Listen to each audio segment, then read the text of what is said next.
Bismillahirrahmanirrahim. Assalamualaikum warahmatullahi wabarakatuh. Alhamdulillah rabbil alamin. Wassalatu wassalamu ala asyrafil anbiya wal mursalin nabiyyina wa sayyidina Muhammadin wa ala alihi wa sahbihi ajma'in. Amma ba'd. Jamaah Masjid Manarul Ilmi rahimakumullah. Kali ini kita akan mendengarkan nasihat yang disampaikan oleh Umar bin Khattab radhiyallahu anhu. Kalau Abu Bakar gelarnya adalah As-Siddiq. Kalau Umar gelarnya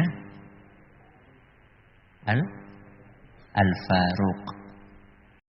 Apa? Al-Faruq. Yang memisahkan antara kebenaran dengan kebatilan, yang membedakan antara tauhid dengan kesyirikan, yang terkenal dengan ketegasannya. Kali ini kita akan mendengarkan apa yang beliau sampaikan dalam sebuah athar yang diriwayatkan oleh Imam Ad-Darimi, dan athar ini dinilai sahih isnadnya oleh Syekh Al-Utsaimin hafizahullah. Pada suatu hari Umar berkata kepada Ziyad. Sinten? Ziyad. Lengkapnya Ziyad ibnu Hudair. Kata Umar, hal ta'rifu ma yahdimul Islam? Tahu enggak kamu apa yang akan menghancurkan Islam? Tahukah engkau apa saja yang bisa menghancurkan atau merusak Islam? Mendapatkan pertanyaan seperti itu, maka Ziyad menjawab, la. Apa la? Tidak tahu. Kemudian Umar melanjutkan perkataannya, yahdimu zallatul alim. Yang akan menghancurkan Islam, satu, kekeliruan ulama. Apa? Kekeliruan ulama. Dua, wajidalul munafiqi bil kitab. Yang kedua adalah kengeyelan orang munafik. Apa yang kedua? Kengeyelan orang munafik. Apalagi wahai Umar, wa hukmul a'immatil mudillin. Yang ketiga adalah kesesatan penguasa. Gak mungkin kita bahas semuanya malam ini. Kita bahas satu saja. Apa yang pertama tadi? Kekeliruan ulama. Ulama mungkin keliru atau tidak? Mungkin. Kenapa? Manusia. Yang namanya manusia nggak mungkin benar terus. Ada saatnya keliru. Loh, berarti ulama nggak boleh keliru gitu? Ya boleh, namanya manusia ya mungkin saja keliru. Lah terus gimana? Kalau kayak gitu berarti Islam bakalan hancur. Yang jadi masalah bukan kekeliruan ulamanya, tapi yang jadi masalah adalah bagaimana kita menyikapi kekeliruan tersebut. Sikap kita kalau salah dalam menyikapi kekeliruan ulama tersebut, itu yang akan menghancurkan Islam. Ada dua sikap yang keliru. Ada dua sikap yang tidak benar dalam menyikapi kekeliruan ulama. Satu, mengikuti kekeliruan tersebut. Mengikuti kekeliruan tersebut. Sudah tahu keliru kok malah diikuti. Ya mungkin saja yang namanya ulama, manusia biasa, mungkin salah dalam berfatwa, keliru dalam memberikan nasihat. Ketika menjawab hukum, seharusnya halal, keliru, akhirnya jawabnya haram. Atau sebaliknya haram, kemudian dijawab apa? Halal. Atau mungkin keliru dalam menentukan sesuatu, apakah ini sunnah atau bid'ah. ini benar apa salah. Keliru. Ketika kita menyikapi kekeliruan itu dengan mengikuti kekeliruannya, ini akan menghancurkan Islam. Karena setiap ulama pasti pernah keliru. Kalau kekeliruan ulama A diikuti, ulama B diikuti, ulama C diikuti, ulama D diikuti, entong, habis ajaran Islam. Kenapa? Karena seluruh kekeliruan itu akan diikuti. Ini sikap yang salah. Kalau ada ulama keliru, diikuti keliruannya, bahkan dibela habis-habisan. Enggak, keliru-keliru.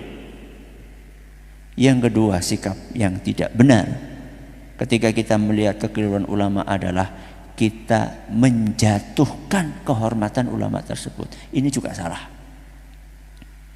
Ada orang ustadz keliru, sudah langsung di black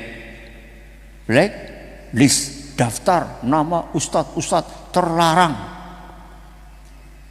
Ini menghancurkan Islam. Kenapa? Karena kalau kayak gitu caranya, habis ulama. Terus ulama habis apa? Sing muncul siapa? Ya kae yang bikin list. Ya. Ini menghancurkan Islam. Kenapa? Karena menjauhkan umat dari siapa? Ulama. Tidak mungkin ulama benar terus, tidak mungkin.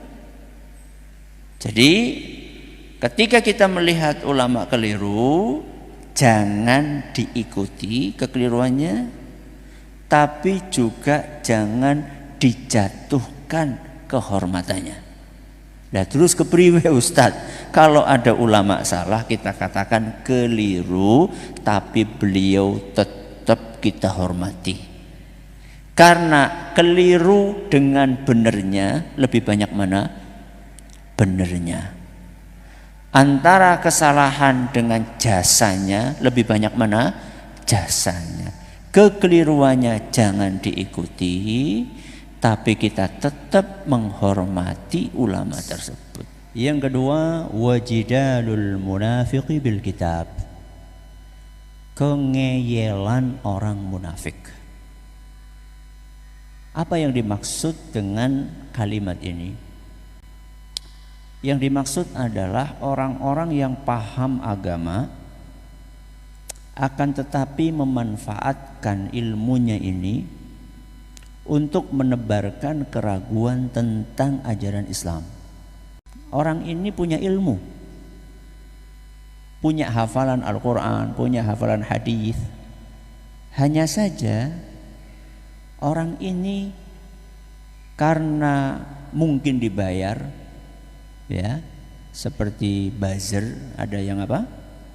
Ada yang bayar, tergantung bagaimana pesanannya. Maka dia pun berusaha untuk membela hal-hal yang sebenarnya terlarang dalam Islam. Contoh LGBT misalnya. LGBT. Ada enggak orang-orang yang kelihatan beragama Islam, punya paham tentang Quran dan hadis, membela LGBT? Ada enggak? Ada.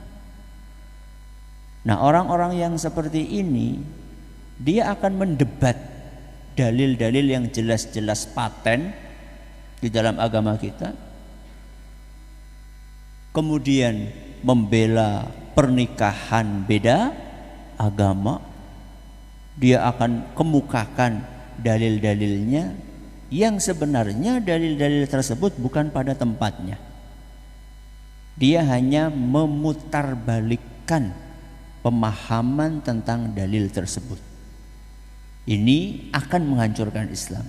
Kenapa menghancurkan Islam? Karena banyak orang yang tertipu. Wah, itu juga ada dalilnya. LGBT juga ada dalilnya. Paham liberal juga ada dalilnya. Paham sekuler juga ada dalilnya. Ini berbahaya sekali untuk Islam. Ini hal yang kedua yang disampaikan oleh siapa? Oleh Umar bin Khattab. Yang ketiga kata beliau, wa hukmul a'immatil mudillin. Hal ketiga yang akan menghancurkan Islam adalah kesesatan penguasa. Apa? Kesesatan penguasa. Kenapa secara khusus disebutkan penguasa? Walaupun kesesatan orang bisa merusak Islam, tapi kenapa secara khusus Umar bin Khattab menyebutkan penguasa? Karena penguasa itu punya kekuatan. Dia punya tentara. Dia punya potensi kekuasaan untuk memaksa orang mengikuti pemahaman yang sesat. Sehingga dampak kerusakan yang ditimbulkan lebih besar dibandingkan yang sesat itu hanya 1-2 orang yang nggak punya jabatan. Dan dalam sejarah terbukti, ketika beberapa khalifah dinasti Abbasiyah terpengaruh dengan pemikiran Mu'tazilah, rakyat dipaksa untuk meyakini doktrin kufur. Yang nggak mau akan dipenjara, yaitu doktrin yang mengatakan Al-Quran adalah makhluk. Padahal Ahlus Sunnah meyakini Al-Quran adalah kalamullah. Nah, orang Mu'tazilah mereka berhasil nembus ke penguasa, dipengaruhi penguasanya. Akhirnya penguasanya pun juga meyakini keyakinan yang serupa dan memaksa dengan tentaranya, bahkan yang nggak mau mengikuti pendapat itu dipenjara, seperti yang dialami oleh Imam Ahmad bin Hanbal rahimahullahu ta'ala, dan juga ulama-ulama yang lainnya. Maka dari sini kita bisa memahami betapa para ulama kita ketika mengatakan andaikan aku punya satu doa yang mustajab, niscaya aku akan gunakan untuk mendoakan penguasa. Ini menunjukkan mereka itu pinternya dan cerdasnya mereka. Karena kalau penguasanya benar, maka dengan izin Allah Subhanahu wa ta'ala yang di bawah-bawahnya itu akan mengikuti. Tapi sebaliknya, ketika penguasanya sesat, ketika penguasanya memahami atau membawa pemikiran-pemikiran yang menyimpang, itu akan ngefek kepada orang-orang yang ada di bawahnya dan rakyatnya. Maka ini 3 hal yang disebutkan oleh Umar bin Khattab radhiyallahu anhu, yang mudah-mudahan umat ini dijauhkan dari hal-hal tersebut. Wallahu ta'ala a'lamu bis-shawab. Kita akhiri dengan subhanakallahumma wa bihamdika asyhadu an la ilaha illa anta astaghfiruka wa atubu ilaik. Assalamualaikum warahmatullahi wabarakatuh.